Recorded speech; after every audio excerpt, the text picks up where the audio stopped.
A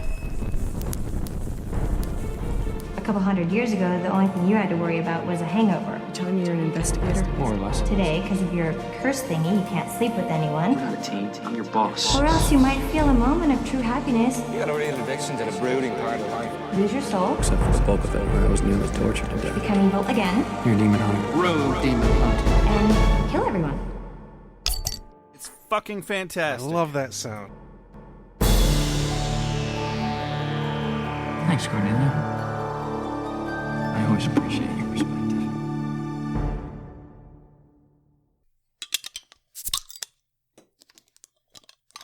Hello and welcome to AwA with Angel. I'm Rex.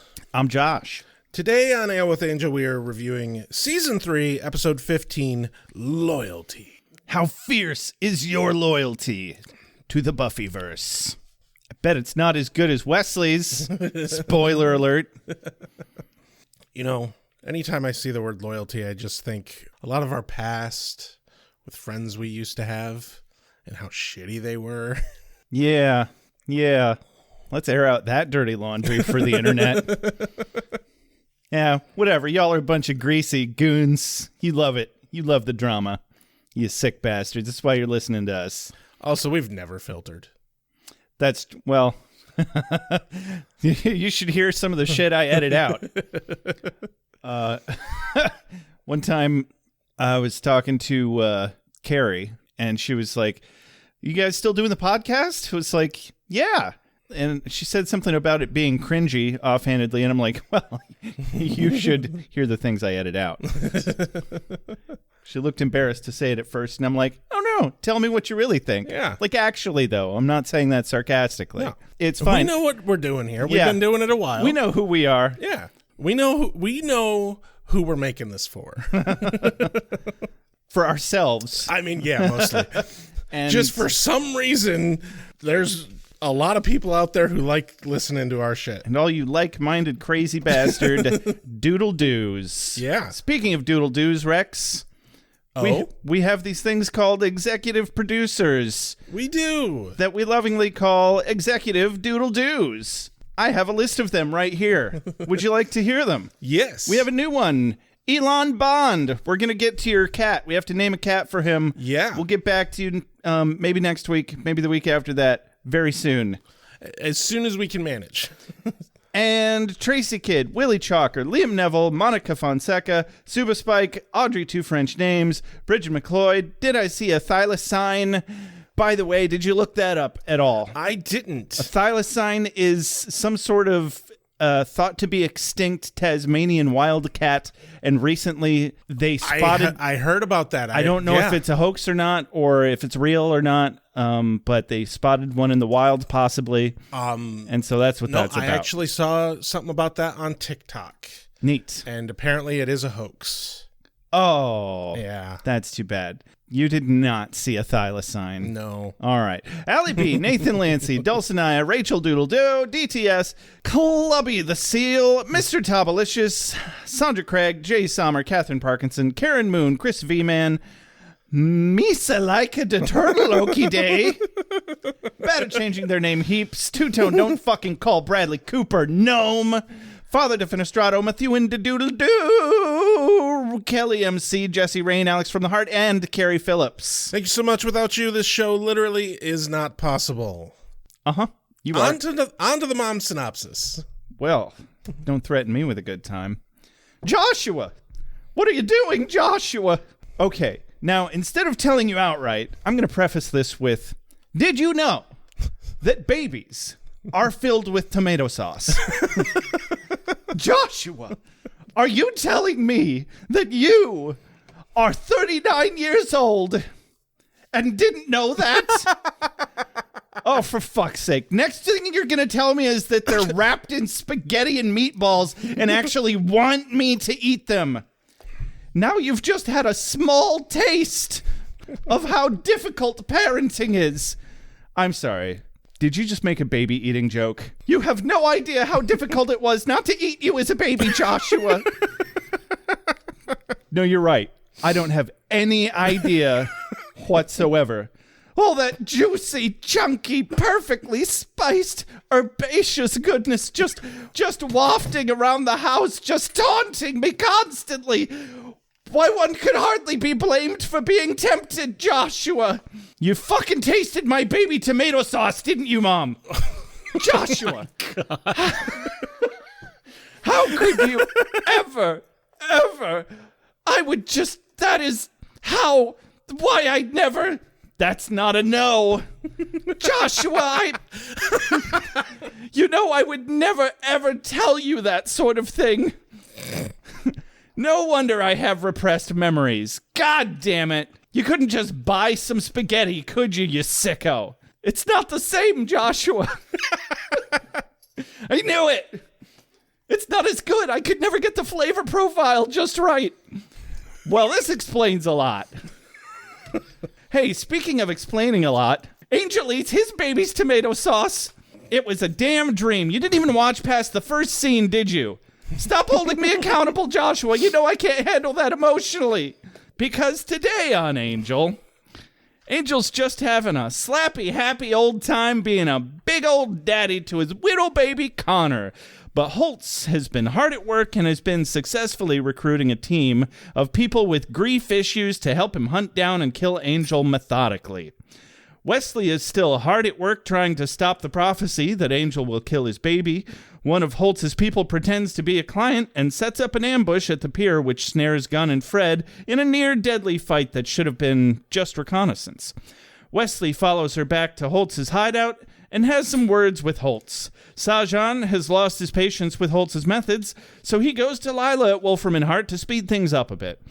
Wesley is waiting for the signs of the prophecy that the hamburger told him, and they all happen at once at the end of the episode, leaving us hanging on a big question about Angel. You know the one I mean.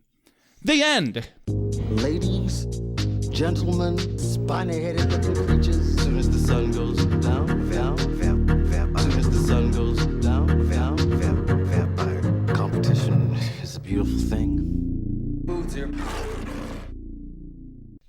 Yeah. Cold open. The fucking hamburger. Right? No, just the fucking spaghetti sauce. Like, what? How does this shit come to you? You'll see. I picked that one off of a wild tangential tangent. We'll get there in just a moment. Yeah, so we open on the hotel where Gunn and Fred find Wesley asleep at his desk. Yeah, he comes in right out of the gate. He's like, wow, look at that loyalty.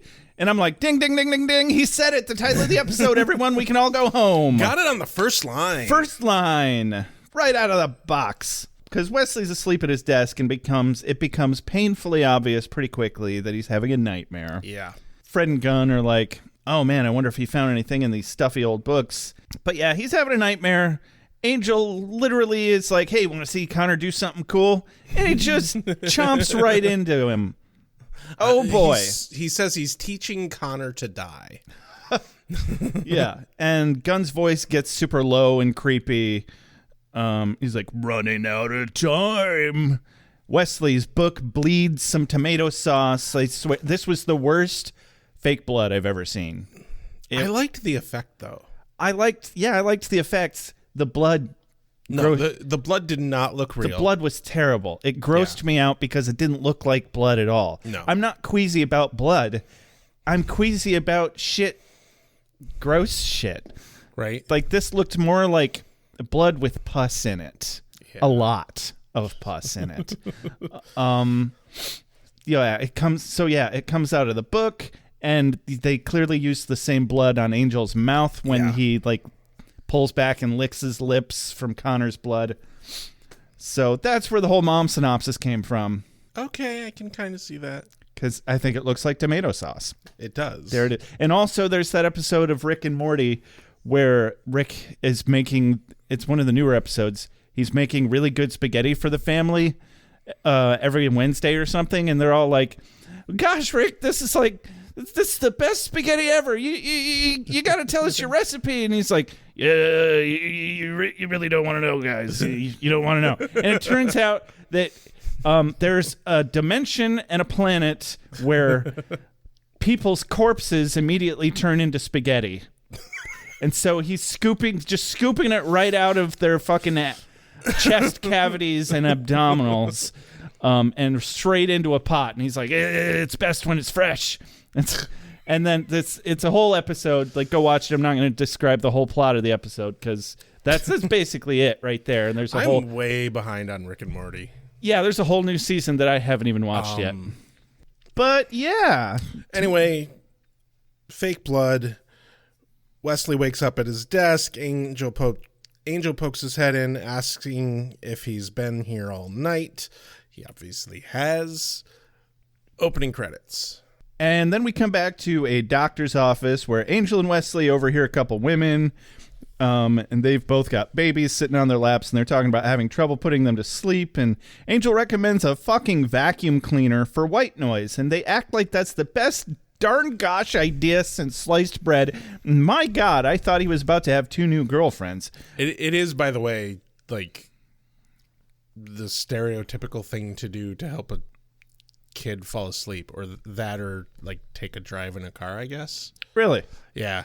I've never heard that. I mean, white noise, great suggestion, but a vacuum cleaner? No. That's not exactly clean white noise, ironically. When my little sister was a baby, she couldn't sleep, and so we had to run the vacuum all the fucking time and take her for drives and shit. Weird. Yeah. But yeah, I get it. In 2002, we didn't have YouTube where you could pull up a 10-hour stream of white noise. Yeah. And oh God, I feel like white noise didn't really catch on as a sleeping thing until closer to like 2005, 2010. I have no idea. Because I remember the first time I heard about it was in college, probably around 2007. And I didn't actually start using it as a thing to sleep with until like 2020. And, you know, except for having a fan, which I guess is kind of the same thing, but I didn't consciously realize it was because of the white noise. It's just like, oh, I can't sleep without a fan on. Yeah. But yeah, now I absolutely can't sleep without a very specific white noise channel on YouTube. Yeah, like, no, there's some really good ones, but I'm also a big fan of sleep talk downs. I got into those for a minute. They started to bother me. I just need the noise. It's got to be the right one, because some of them, like, they keep talking too long. Mm-hmm. And it's like, no, you need like 15, 20 minutes of the sleep talk down part and then just soothing sounds. Some of them don't talk long enough. That was my problem. Anyway, so yeah, he suggests they record the vacuum cleaner because they don't want to be running the vacuum all the time because it bothers somebody else. I forget who. And I'm like, okay, that's a very nerdy suggestion. It's not super easy to actually do that in 2002. Best you could pull off is probably burning a CD that you can then loop, or use an MP3 player. People didn't have smartphones and 8 other devices with microphones on them in 2002. But I guess there were cassette recorders. Yeah, but you can't. I guess you can get yourself probably a solid hour of playback on a cassette. Yeah, 90 minutes. Yeah, you could do 90 minutes. All right, and that's enough. Yeah, for an app. I'm just thinking. Also, you could get one of those cassette players that would play till it stopped and then just go backwards. And then play side B. Yeah. That is a thing that you could do. Yeah, you could record it on both sides and then loop it that way. You're right. Good point. Huh. You just have to, spend 3 hours vacuuming your house one day. Old school solutions. Because we're old. Anyway, Angel's like... The moms call him Mr. Dad, and he's just fucking giddy about it. Laps that right the fuck up. And then he turns over to Wes, and he's like, Wes, what's wrong, man? You look real tired. What's wrong?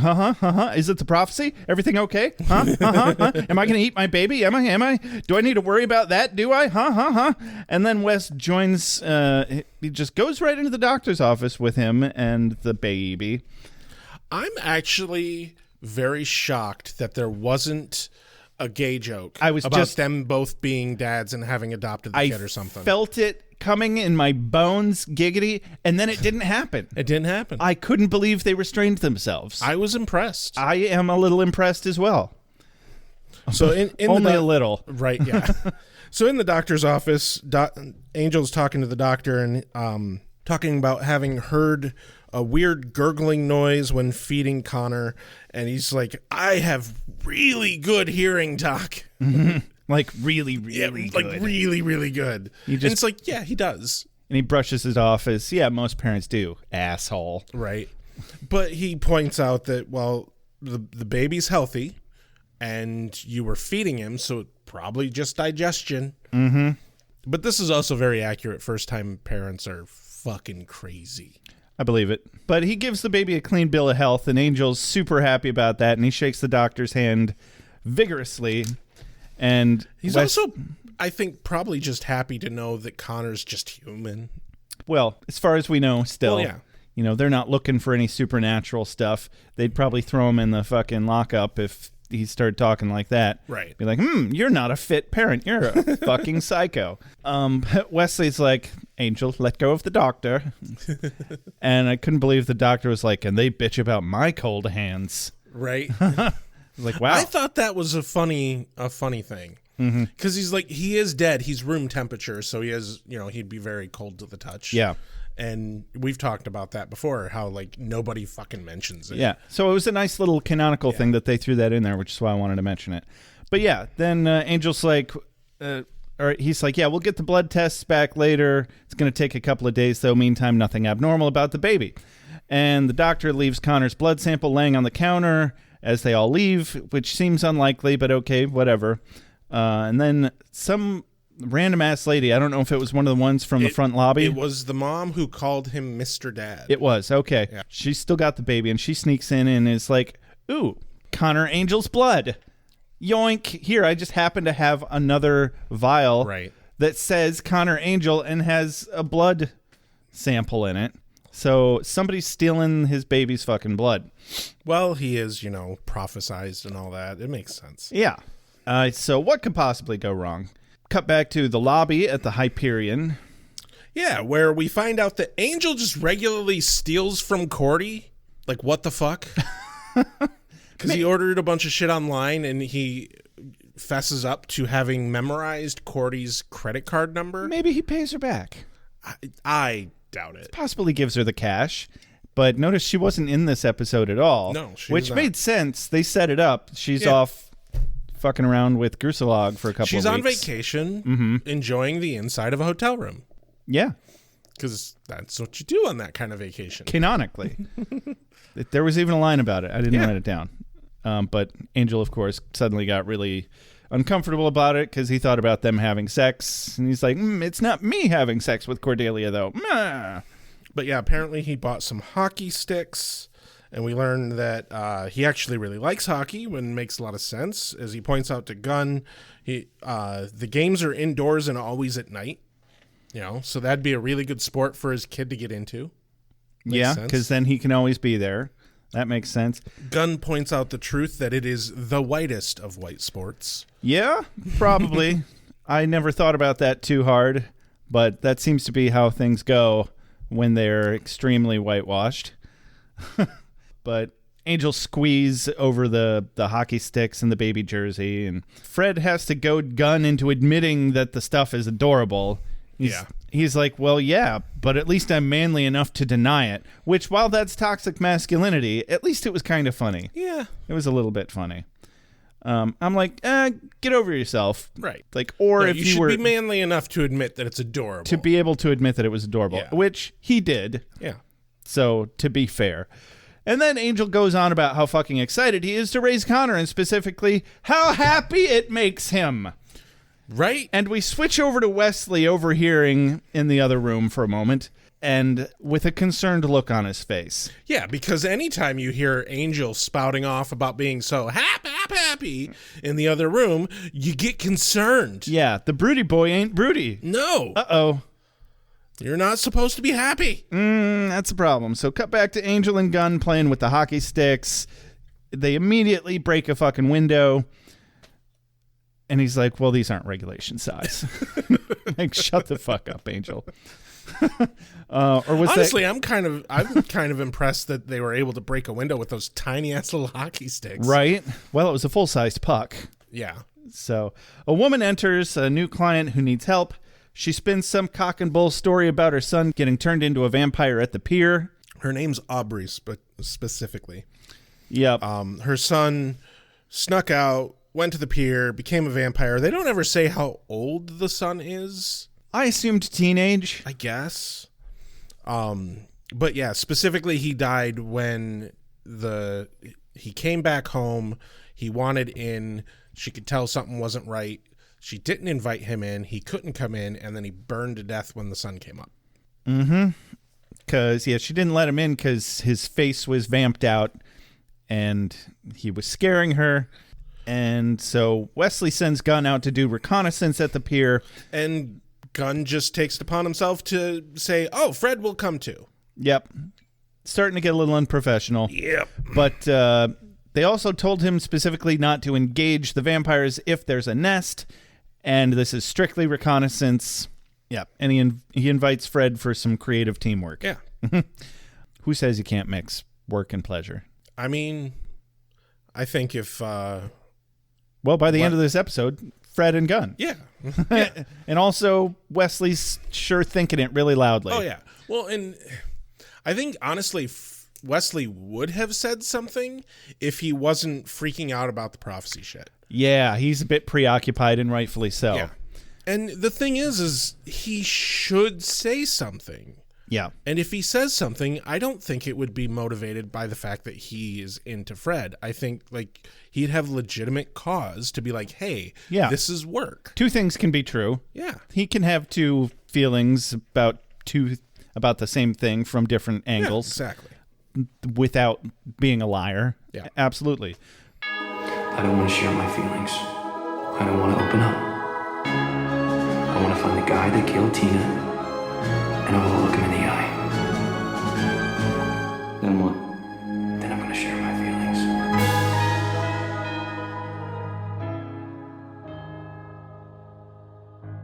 But we cut over to Holtz's hideout, or his place. Holtz's brand new hideout. Yeah. This is the first time we see it. It's an old house, like an old Victorian house. Turns out Aubrey works for him.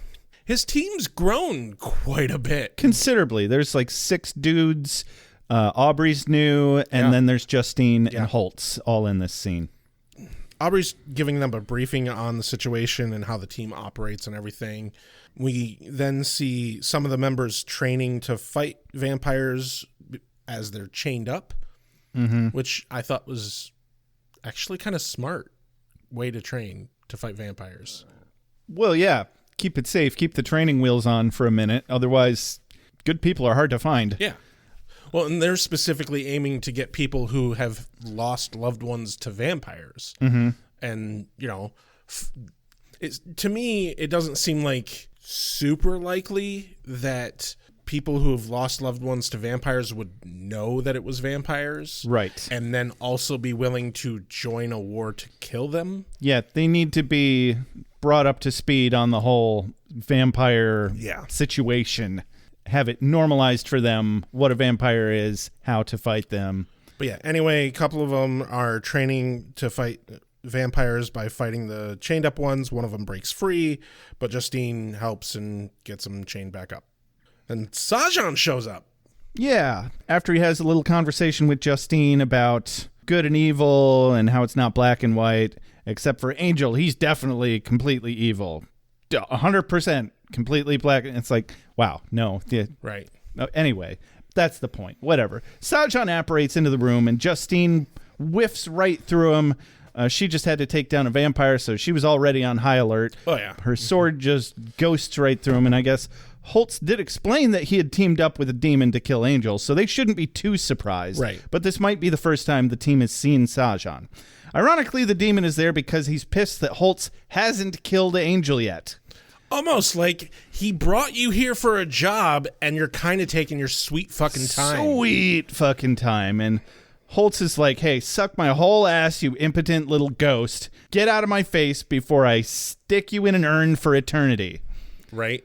which sounds like a thing he could actually do. And Sajan's like, all right, fucker, this ain't over. It has to be something pretty legit because Sajan fucks off. He fucks right off. He's immaterial, so he wouldn't need to unless it's actually a problem. And I think he knows that Holtz is capable of it. Oh, yeah. So back to Wesley's office. Wesley kicks a puppy. The end. That's the whole scene.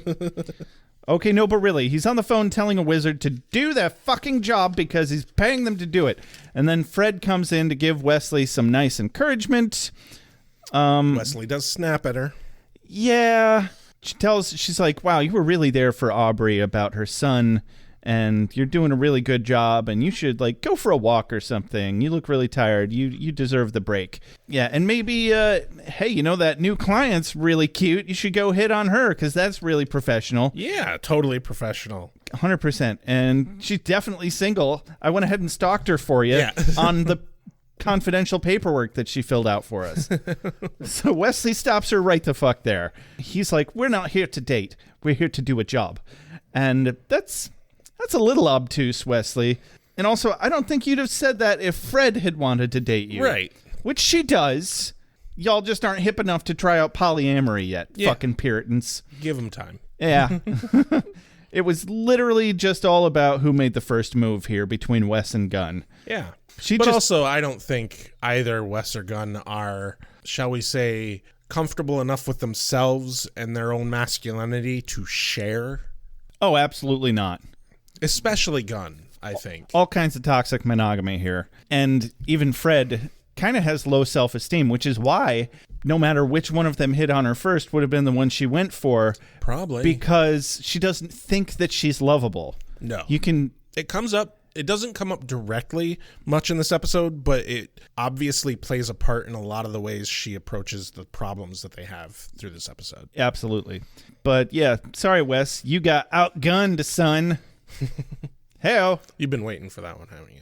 Not really, but it was in my notes. Let's cut to the Wolfie Sheep Snort. Yeah, we haven't been here in a little bit. Lila is talking to her mother on the phone, apparently. Who sounds to maybe have a little bit of dementia. Yeah. My boss That's has rough. been talking on the phone recently with his mom, who is hospitalized for having very severe dementia, and she's out of state, so he has to deal with that shit over the phone all the time. And this conversation sounded frighteningly similar. Yeah, it's rough. Dementia is fucking awful and terrifying. Yeah. I work with a few residents who have dementia. Yeah, she doesn't know where she's at on a daily basis. Yeah. Last I heard, she started thinking that she was at her aunt's house, but she never has any clear concept of how long she's been there. One of our residents believes that she is living in a hotel. Yeah. Has on multiple occasions come down to the desk like we're a hotel. Yeah. Can I get some more towels? Maybe a massage. Can I get some damn room service? Sorry. Well, that's the thing is they can actually. Yeah, like, I imagine. they do meals and stuff. So, you know, it had my work does have in some ways a hotel-ish feel to it. Yeah, I've been there. It does. But it definitely it's an easy mistake. It definitely is not a hotel. It's not a completely like wrong mistake, but it's different. It's like, dear, you have a whole ass apartment with a kitchen and everything. Right. It's not a hotel room. I mean, Angel's hotel room has a kitchen. Yeah, but that's a suite. Yeah. Still. I guess. The point is, dementia's fucking awful. Yes. And definitely not the way I want to go. Yeah. Well, good luck with that. So Lila's on the phone with her mom. Sajan interrupts by apparating into the room, and much to his annoyance, she not only isn't surprised, but she knows exactly who he is and what he very probably wants. He's also very annoyed that she's not the least bit impressed. Yeah. That's specifically unimpressed. Yeah. She's like, you didn't have an appointment. She's such a badass bitch. I wonder if she practiced that. That seems like something maybe she'd practice. I feel like I prefer to think that that's just her knee-jerk reaction because that's just who she is. She's a fucking strong individual, and she doesn't take no shit from nobody. Exactly. But while she professionally, verbally denies him help killing Angel, which is why he's there, she holds up a note saying that she's in. Yeah. And quote of the day here, Sajan says, "I have a plan, but for it to work, I require a very rare and valuable ingredient. Getting it will be difficult, if not impossible. I need the blood of Angel's son." I've already got it. Yeah. Yeah, we got that. We picked that up. And he's like, "What? How?" Anyway, the lab guys don't see anything special about it. Yeah, it's just normal baby blood. But Sajan's like, well, they're not looking for the right thing. So, cool, they can help each other. That's great. I have a little bit of a bone to pick with the second half of this scene because obviously she's being recorded, which is why she has to write down what she is saying to him, count me in. But then they just carry on. Well, I thought about that. And the way it plays off is she's just doing the customer service routine and hearing him out anyway. I suppose. And then never says anything specifically in the affirmative after that. So he can talk freely. Okay. She just can't be like, yeah, I'm all about that shit. I bet at this point, Sajan is like, what the fuck? Why the hell did I even mess around with Holtz at all? Right. I should have just came to Wolfram and Hart in the first place. They got their shit together. He wanted to support private small businesses. Small businesses, yeah. Private entrepreneurs. Yeah. He didn't want to go corporate and sell out. Sometimes, though, that's the way to go, obviously. It's like he tried to fix his car himself. Right. And he said, fuck it, I'll just take it to a shop. Jeez. Sometimes you just got to pay that extra $3,000. So we cut to the pier where Gunn is being just kind of a dick. Yeah, what the? He wants to fuck around on the job with his genius hottie new girlfriend, but she's putting up some clear boundaries, and she tells him, gosh, maybe we should do our jobs and save the dating for, I don't know, not being on the job. And he's like, nah, baby. No, I want all of it. I want everything. It's like, you can have both. Right. Just not at the same time. Yeah, because he's talking about it being his dream job, essentially, his calling, so to speak. Sure. And he wants to be able to do that, plus be with her 24/7 or some shit. And it's like, what the fuck are you doing, Gunn? You're screwing yourself over here. He really is. So instead of listening to her, he gets all shitty. He's like, what the fuck? Did Wesley say something to you? And she's like, maybe. And he's like, you told him to mind his damn business, right? And then he basically charms her into agreeing, or he kind of browbeats her into agreeing. Yeah, browbeating more than charming. Is that they should be able to have their cake and eat it too, which irks the fuck out of me. She was trying to set a boundary, and not even a super big one. But also, it wasn't like the scenario when or the situation with Wesley was that like, oh, this is open for debate here. He literally was just like, this is work, that is pleasure, those are separate things, you have a job to do. Mm-hmm. And he wasn't even being really an asshole about it. He wasn't being very, gentle, sure, but he's their boss. He's not necessarily supposed to be gentle. Yeah. He wasn't being a prick. You have a job to do. Go Needs do to your be job. firm. Yeah, and exactly. On track. Yeah, which, people don't like boundaries. Yeah. But yeah, he just steamrolled right over it. What a fucker. Yeah, I really did not like how Gunn was in this scene. Honestly, it felt a little bit out of character to me. A little bit. And Not like a ton, but... They fix it later in the episode, but this was jarring. Because it was kind of douchey. Yeah. It was pretty douchey. I'm with Wolfram and Hart. Everybody should have a lawyer like this. Mr. Winters shall never be convicted of any crime. Ever.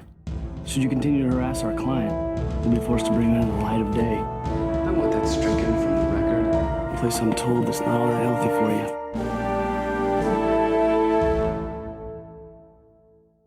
And so we cut back to Angel Investigations.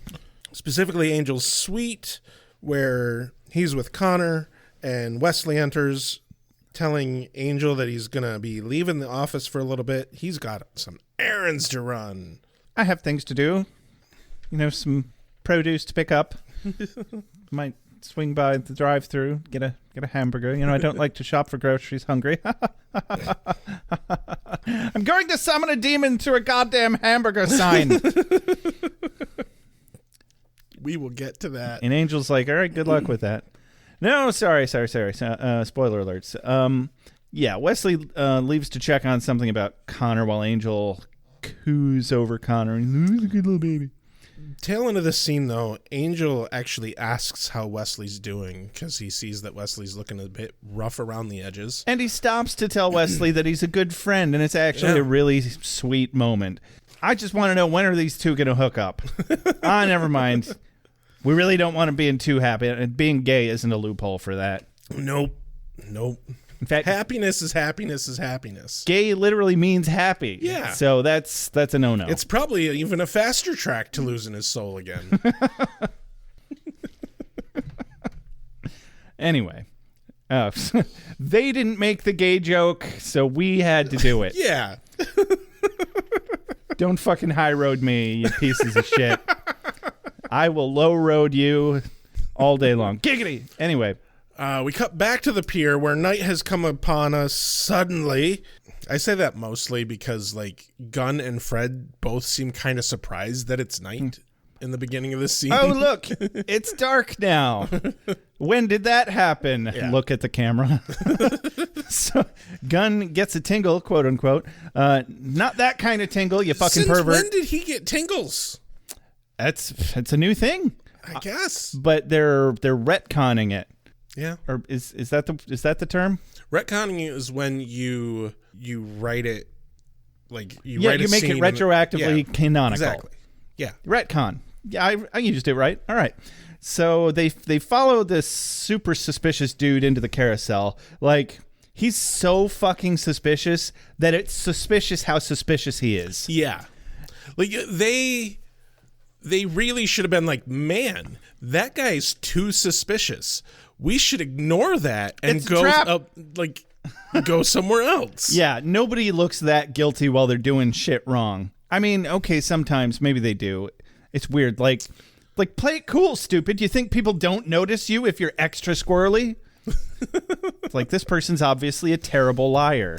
It's like if you were walking down the street and you saw someone wearing the, like, super cliche robber costume Right. with the fucking black and white stripes and the fucking headband or eye mask thing. A little bit. Yeah, like, imagine if you were walking down the street and you saw two people trying to open up a door dressed like that. I think I would ignore it. Yeah, exactly. He's putting on a show. He was Yeah. practically a mime out there, like, oh, I'm not supposed to go in this building, but I'm definitely trying to get into this building. Look at me, not supposed to go into this building. I'm over here doing a B&E. Oh, someone's gonna stop me. Carpe diem, motherfuckers. So anyway, they're right. Yeah. Because cue creepy carousel nightmare scene. Well, Okay, actually it's not that bad, but Gunn is like, oh, well, we're going to go check that out. And of course, Fred's like, actually, we're here for reconnaissance. And he's like, actually, no, fuck that. I want some action, and we're going to go kill some vampires. and this is also just a little too, I was going to say run and gun, but its name's literally Gun. It's a little too Leroy Jenkins for Gunn. He's smarter than this. He's more responsible than this. We've already had a number of scenes with him, like, respecting Wesley as a boss and respecting Wesley as a tactician, you know, and the kind of thing where it's like they've had enough scrapes where it's like maybe he wouldn't do this. And Not I only also don't buy him being like, yeah, I'm going to take Fred to go fight some vampires. exactly. Hey, I've got Fred with me, whom I swear that I love and I'm super horny for all at the same time. Why don't I specifically endanger her? Yeah. Like, fuck off, Gunn. This is the worst decision you've ever made. And so he ends up fighting some vampires next to the carousel and tells Fred to just run. And we see Justine and another dude from Holtz's place watching and filming with a They're getting all voyeuristic. with a little camcorder, wearing a Superman costume and licking their lips. they're filming the event for posterity because they're big old pervs. Fred stakes a vampire that has Gunn by the throat, and at the same time, he stakes a vampire that's coming up behind him because she warned him. And I was like, wait, if he had a stake in his hand, why didn't he stake the one that was choking him? Right. I guess it's kind of hard to squeeze it in there. Maybe the angle's bad. Bad angle, yeah. But they seem to be able to reach the heart fairly easily from any angle, honestly. Yeah. And breastbones are made of butter in this universe. Yeah. I'm a little bothered by this like double kill they do because like, don't get me wrong, I understand that Gunn especially is supposed to be far more badass than a normal person. Mm-hmm. But Fred isn't. She's not a fighter. No. This whole double kill thing, the way it plays out, it feels too competent for what they should be.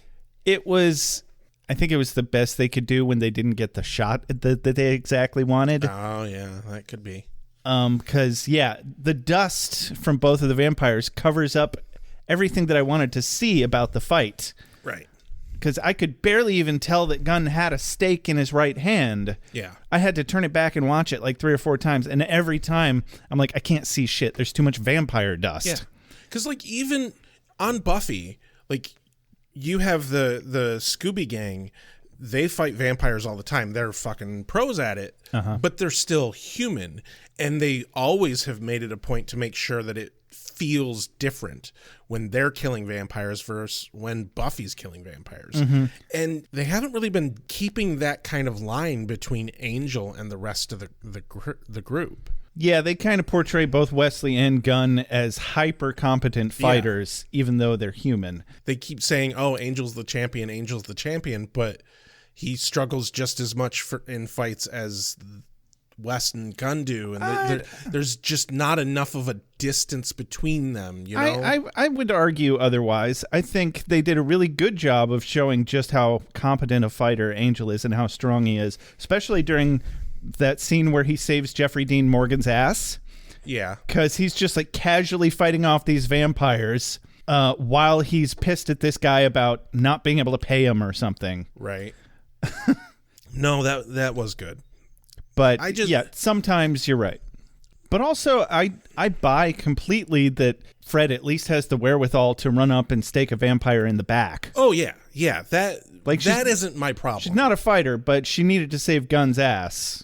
If they had just a little bit of steps between her staking that vampire, Gunn getting free, and him staking the third vampire, I think it would have worked better. Yeah, there needed to be some space instead of that happening at the same time. I don't even care what order. Right. But probably the one she stabs and then the one that's behind him. Yeah. Yeah. So, she saves his ass, and his first question is, why are you still here? And I'm like, maybe because you'd be dead if she wasn't, dipshit.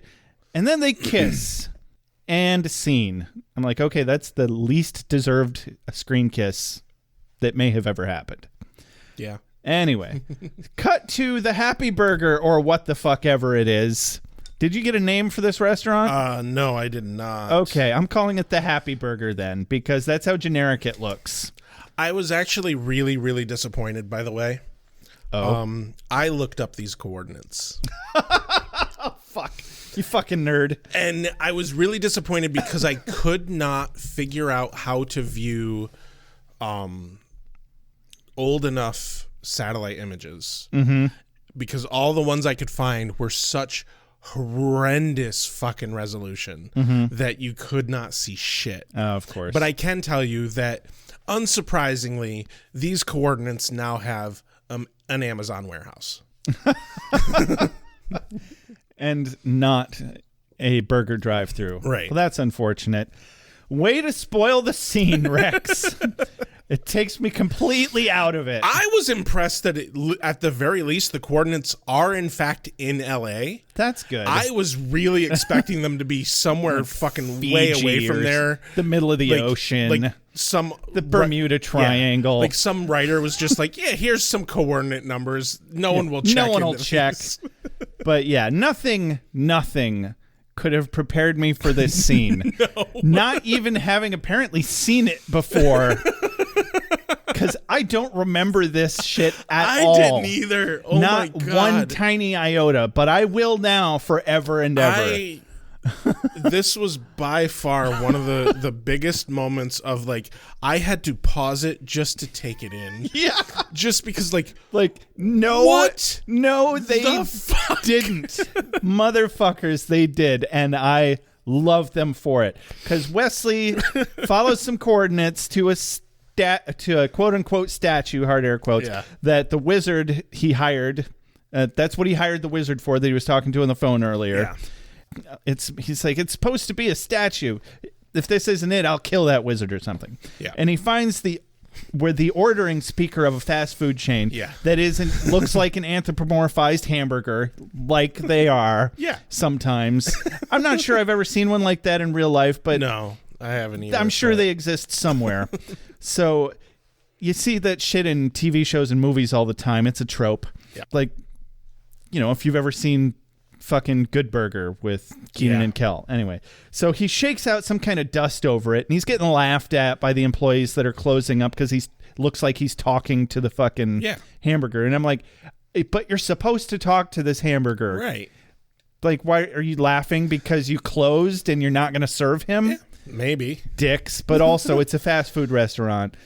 They deserve to. Also, Wesley would be the dick because he's showing up there after they've already closed. Yeah, it's expecting he should get a burger. They're obviously closed, bro. But so he's shaking out some sort of dust over it and calls upon the god or demon AwA. The fucking hamburger statue animates and grows 3 times in size. It's like 12, 14 feet fucking tall. Yeah, its eyes turn red and it's got this deep booming voice, and Wesley wants answers to this prophecy. And a callback to earlier, AwA repeats something that was said in Wesley's dream. He says, "You already have the answers. You only need to ask the right question." He's like, "Let me guess. The burning question in your soul is you want to know when." And he's like, "No, actually, I want to know how to stop it." "Insolence, you shall not pass." Yeah, and Wesley's like, "No, it has to be stopped. There must be a way." The red lightning flashes from the AwA's eyes into Wesley, knocking him to the ground. And AwA's like, "Your insolence is displeasing." And Wesley gets back up. He's like, "You try chatting with a cranky hamburger." You motherfuckers. Also, the CGI on this fucking thing was just cartoonish. It's not good. They may as well animated it like fucking Roger Rabbit. I think it was pretty good for the time. Okay, yeah, but also pretty good for the time, but oh man. Not really, because they did better CG in Jurassic Park 7 years prior. Right. Actually, more than I want to say Jurassic Park was 95, but it was probably more like 92. A really shitty puppet would have looked way better. I'm okay with it. They did what they did. It worked. Maybe they could have done better. I just want to add hard air quotes worked. It's still fucking funny. It's 20 years later. Cartoonish as fuck. I'm not mad about it. Like I want to know who was like, you know what? Let's have him talk to a fucking hamburger. Yeah, man, we should interview that son of a bitch. That'd be a good fucking episode right there. Actually, no. Earlier today, I was like, we should try and interview Holtz. Ooh. Because that would be cool. We need as many big bads as we can get. He's a great one. Cool. I might go for him next. So anyway, Wesley backs off a little and he's like, "All right, fine, just tell me when." And AwA's like, "The first portent will shake the earth, the second will burn the air, the last will turn the sky to blood." And Wesley's like, "Oh, fuck that. We're in California. There's earthquakes all the time," but the cranky hamburger tells him to heed the signs and go fuck himself. He's tired or sleepy or something. Yeah. I don't know. I don't think I've ever seen a demon summoning where it isn't incredibly annoyed that he's being summoned. I imagine, depending on the mechanism of how it works, because it's not like you politely invited the demon over. You pulled him away from whatever it was he was doing to come and fucking talk to you. Yeah, he was probably like doing laundry or this is unquestionably worse than just a phone call. It's like, no, he had to dimension hop, possess a fucking burger statue, and then talk to your dumbass. Yeah. Huh. That's, in my opinion, really rude. Yeah, that'd be pretty annoying. So that makes perfect sense. We cut to a bar where Lila needs a drink. Specifically a 30-year-old scotch. Yeah. A scotch that is 9 years past being old enough to drink. I've never had a 30-year-old scotch. Yeah, me either. I really want one. That sounds really fucking good. It sounds so fucking good. Yeah. She turns a dude down flat that's about to hit on her before he even says a word. I mean, I think that's very telling of how prevalent pickup culture has been for a long time. Right. Yeah. It's fucking amazing. And Sajan shows up. He sits down next to her, and she quickly informs him that she's hired outside help and buried the costs. The firm won't know a thing. And the plan is on, and she starts to fuck off. Sajan wittily retorts, well, why don't we skip the small talk and get right down to business? And I really appreciate the actor's nuanced sarcasm in his voice for that. Because I actually had to think about it. I was like, did he mean that? Because I think she did cut the bullshit and get right down to business. Oh, I get it. All right. And like it becomes pretty prevalent suddenly that he actually does specifically want small talk. Yeah, he's lonely. He's lonely. Yeah, and she's not hard to look at, you know? Also, this scene does confirm to us that he is specifically a time hopper. Now, we don't know if he is in the past or in the future, but he's projecting himself through time into the present. It's basically a Time Lord. Yeah. Yeah. Yeah, he's like, I time hopped 130 years for this, and you're just going to fuck off like that? So she asks him why he wants Angel dead, and he doesn't even have a good reason. It's like, so much for small talk. But she can tell he's scared of something. Yeah. What? And she also gives no reasons as to why she wants him dead.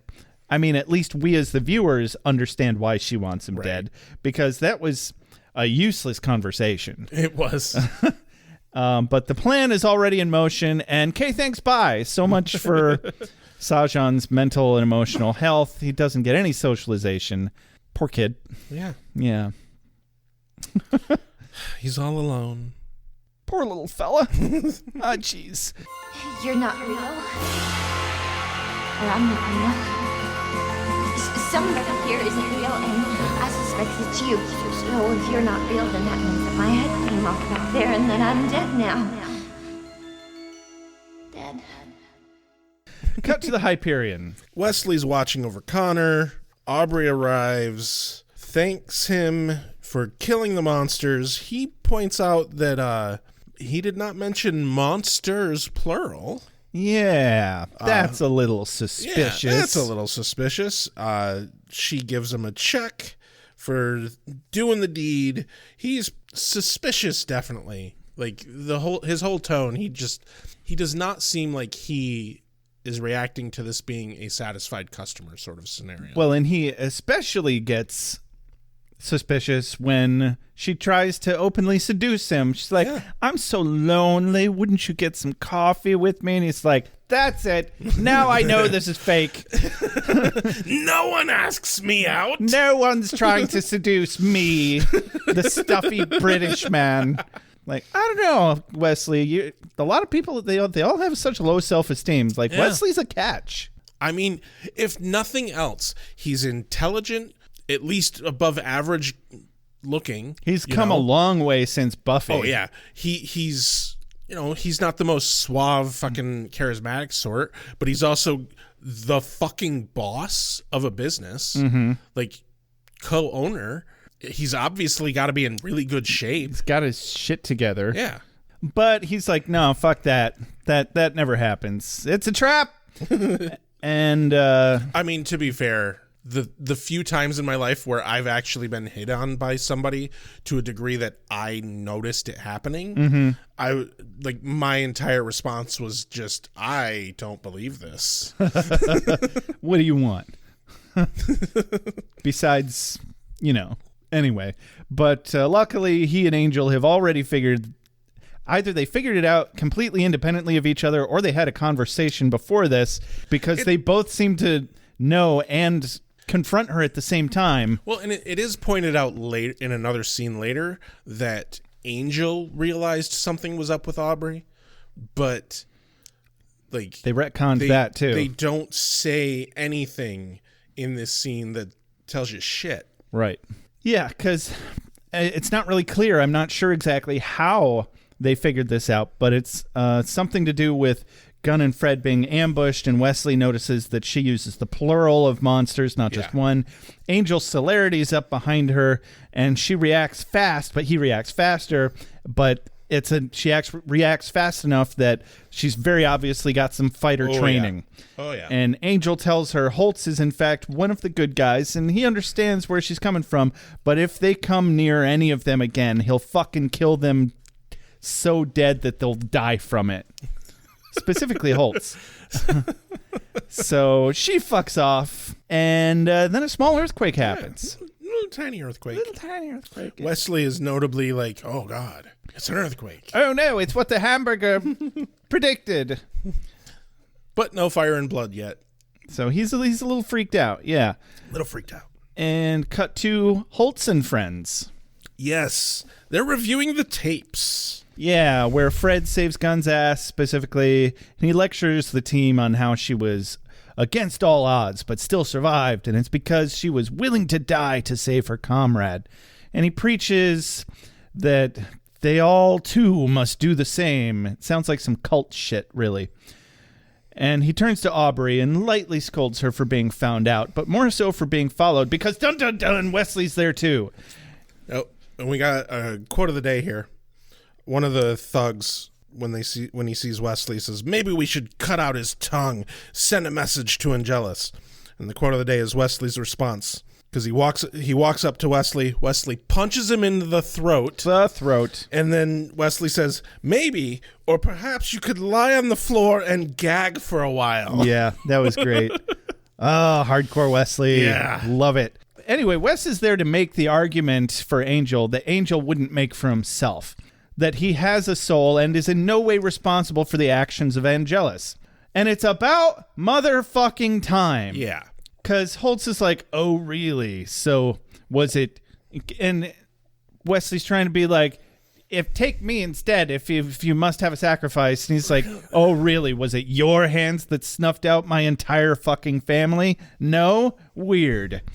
But he also knows that Wesley is scared of Angelus reemerging, and that he's scared of him killing the baby. Yeah. And this actually catches Wesley way off guard. He didn't realize how thorough Aubrey had been in her reconnaissance. Right. That she had figured out that much stuff that he had researched. But I want to know how the fuck she did find all that out. Because damn, she is really good if she was able to glean all that from their short conversations. I'm thinking she must have had to have snagged a picture of his desk or something, saw some of the paperwork, or fucking did a Mission Impossible and rappelled in from the ceiling at night. I don't know. And they just didn't film that scene. But Holtz is like, yeah, bro, it's not just revenge. We also want to protect Angel's son. So you're either with us or against us, man. By the way, burying a fucking kid, it fucking sucks, man. And Wesley's like, yeah, well, that's just your opinion, man, because every character in this is now the dude from The Big Lebowski.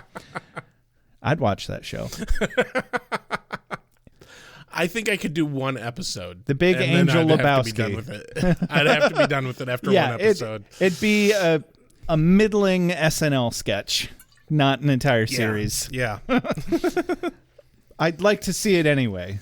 But yeah, Holtz asks of Wesley, "You don't believe me?" And another quote from Wesley here. Not sure, really. Could be the low, scary voice that's giving me trouble. Which Holtz really does play up. And oh, yeah. I enjoy the fourth wall breaking on that. So we cut to breakfast at Fred and Gunnany's. That was pretty decent. I mean, it's the one thing they got. Yeah. Oh, that was really good. Oh. That one was really good. So I approve. you're welcome. Gun's like, hey, maybe I was a giant dipshit last night. And it's, You think? and it's like, I don't know, irresponsible or something to be distracted by each other on this very sensitive, dangerous job. And Fred, of course, is like, oh, no, tell me you're not leaving me. And Gun's like, no, fuck that. I'd choose you over this horse shit any day. And Fred's like, oh, good. I'd choose me, too. Glad you see it my way. So whatever Wesley has to say about the matter, Gunn trusts that he'll make the right decision, as always. I don't know. I wouldn't say Wesley has a spotless track record there. Not spotless. But it's lovely that Gunn trusts him like that. Yeah. And, hearkening back to the title of the episode. Right. There's a theme or something. Or there should be. Yeah. Something about loyalty, I guess. Cool. That's all I had on that scene. Did you have anything else? Nope. Okay. You did quite well with it. To the Hyperion, where Wesley visits Angel and Connor in the Angel's suite, and they discuss Aubrey joining Holtz. This is when Angel does mention how he figured out that she had joined Holtz, and it was specifically because when she talked of her son, he noticed something in her as far as his feelings about how angry he would be and how upset he would be if something happened to Connor. If he had all that pain and rage, he'd have done the same thing, something like joining Holtz, I guess, to go on some sort of vendetta to try and make yourself feel better by killing everyone. And that's natural. This actually makes Wesley realize that Angel would not willingly hurt Connor. No, he absolutely wouldn't. But he's having these epiphanies because of his love for Connor, and it scares him. Angel explains how he used to think love was destructive, a destructive force of nature, but now he sees it as beautiful. And Wesley can't help but laugh about how funny all this shit is. And he's like, what am I worrying about? You'd never hurt the child, basically, as you can tell what his train of thought here. Yeah. Exactly. But he's just had a ridiculous fucking day, particularly talking to hamburgers and worrying about all this prophecy shit. And he's like, worrying about all this shit that probably won't happen. And then, speaking of bad shit that probably won't happen, some really bad shit happens. Yeah. Big earthquake. Fucks things up. Like the building is practically coming down on them. Super terror bad. Yeah. It is not good timing that Angel was cooking something on the stove, because the fucking earthquake knocks the stove over, and it's a gas stove. Yeah. So of course the air turns to fire. Oh, no. It's like the hamburger foretold.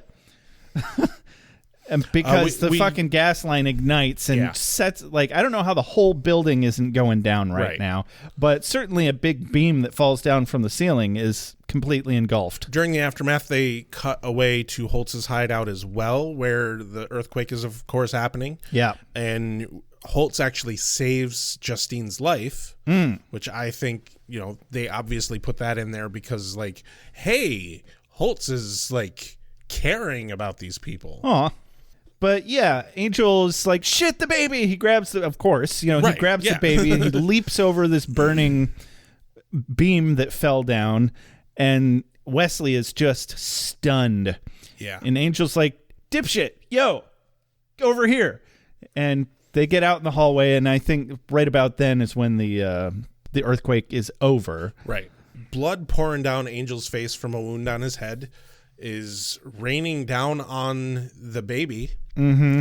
And Wes has this look of just sheer terror on his face. He realizes now that this is all three things that AwA, the hamburger god, told him. Earthquake, air turns to fire when the gas ignited, and sky turns to blood or some shit, which I think that's a pretty loose translation. Right, raining blood. There's raining blood from Angel's head. Yeah. I guess maybe. Blood pouring down from Angel's head down onto the blanket and I guess onto Connor. But Angel quips that I was worried we'd get stuck in there. But hey, at least I'd have had something to snack on. Gerard. Dun dun dun, Gerard. Is this for me? I must be ready. I need my strength. Give me more! Night, I shall walk the earth. Hold on. You've got something in your eye. Is Angel evil again? Does he want to eat Wesley and the baby, or was it simply an off-color joke? Find out next time on Angel Investigations. I don't know if he becomes Angelus from this, but I can kind of suspect that if they go the route of him being Angelus from this, I could see it happening as like he saved his baby and like the joy of like, oh my God, my child is safe from this dangerous thing. I was able to save him and we're okay. I could see that being what does it. He's been feeling a dangerous amount of pure, unfettered joy this episode. Yeah. And it's close. It's coming like a fucking freight train. Gonna be interesting. How'd you feel about this episode, Rex? I'm torn because it's one that a lot of shit that happened in it did have to happen for the story, but it kind of dragged for me. Yeah. Maybe it's just because I was pushing to get through my notes really hard because we were crunched for time, but I thought it flowed really well.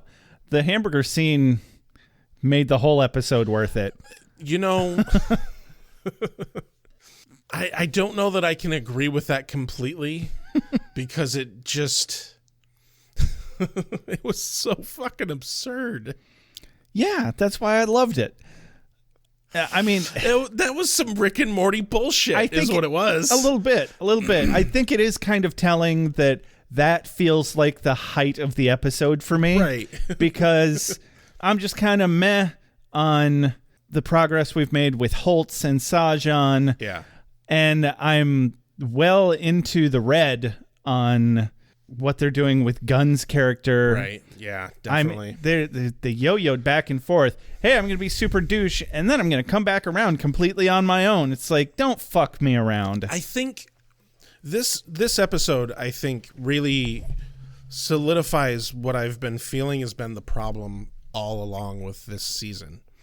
Is it's just not funny. There's just not...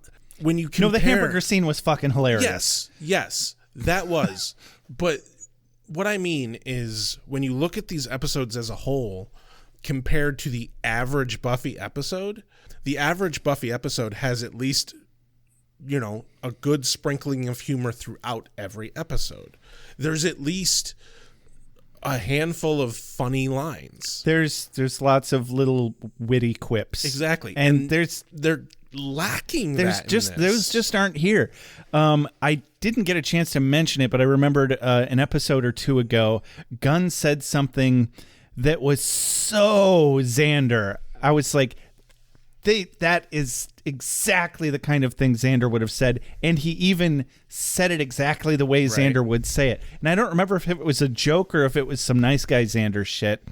I don't remember either. But yeah, there's not enough of the Buffy speak in this. Yeah, and like part of the problem is that does make sense in that it's a completely different group of people, and you don't necessarily want Gunn spouting Xander lines. No, please God, no.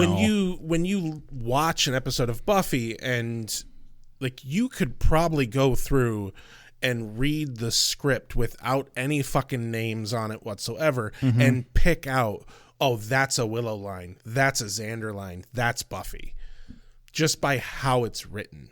And we don't have that. Half the lines we get from some of these characters feel like generic kind of, oh, yeah, okay. Yeah. The show is doing really well for a spin-off.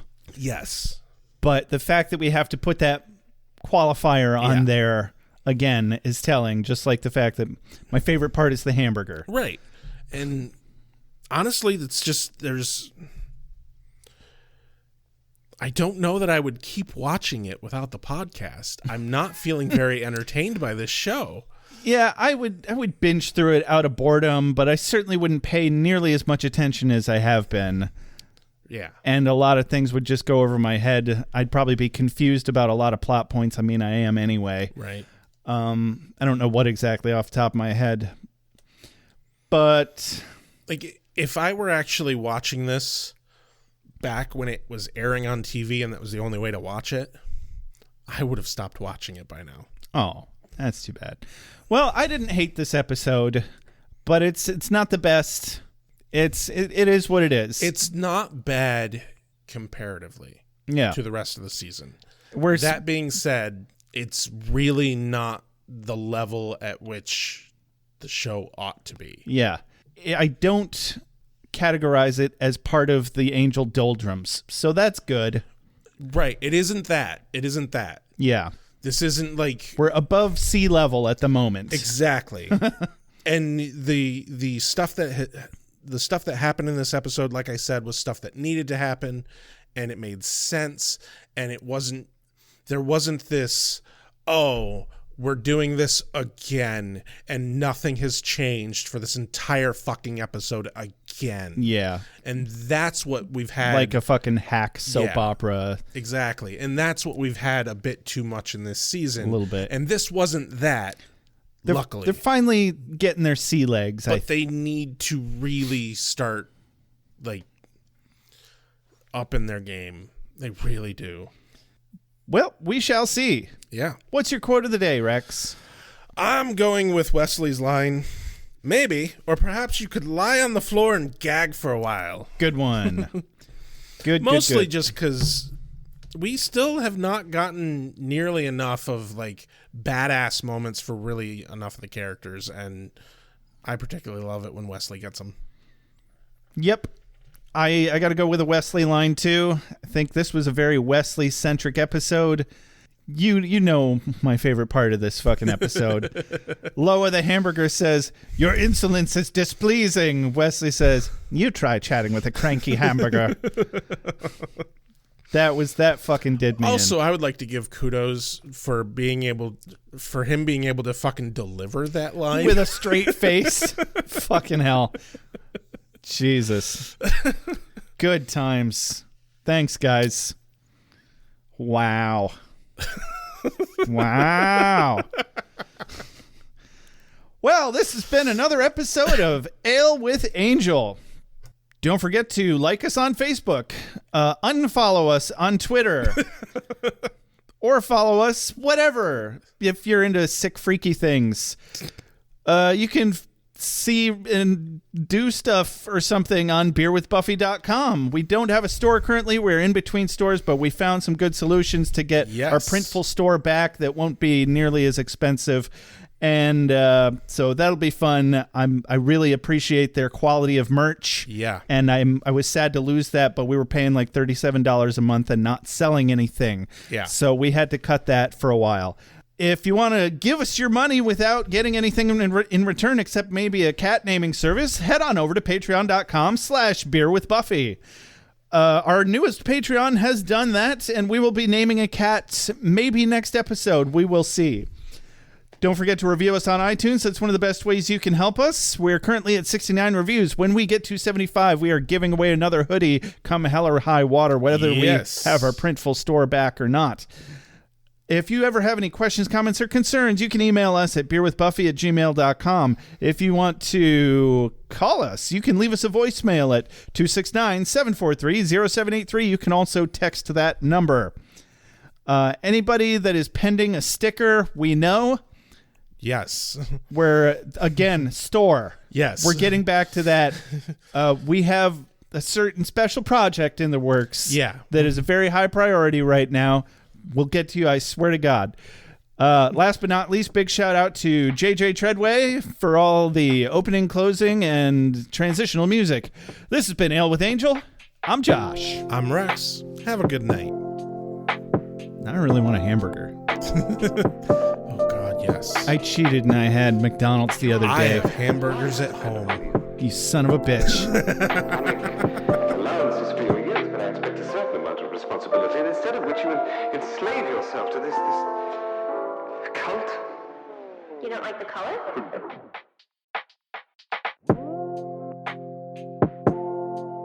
You have a sacred birthright. You were chosen to destroy vampires, not to wave pom-poms at people. Why can't you people just leave me alone? You are the Slayer. Go ahead. Him. I'm a watcher. I haven't the skill. Oh, come on. By appealing to your common sense.